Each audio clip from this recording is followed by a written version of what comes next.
قل يا أيها الكافرون لا أعبد ما تعبدون. اے پیغمبر صلی اللہ علیہ وآلہ وسلم کہہ دو کہ اے کافرو، جن بتوں کو تم پوجتے ہو ان کو میں نہیں پوجتا، ولا أنتم عابدون ما أعبد، اور جس معبود کی میں عبادت کرتا ہوں اس کی تم عبادت نہیں کرتے، ولا أنا عابد ما عبدتم،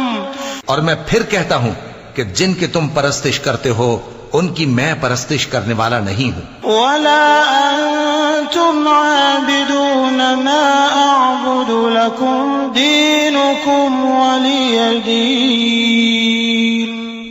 اور نہ تم اس کی بندگی کرنے والے معلوم ہوتے ہو جس کی میں بندگی کرتا ہوں، تمہارے لیے تمہارا رستہ، میرے لیے میرا رستہ.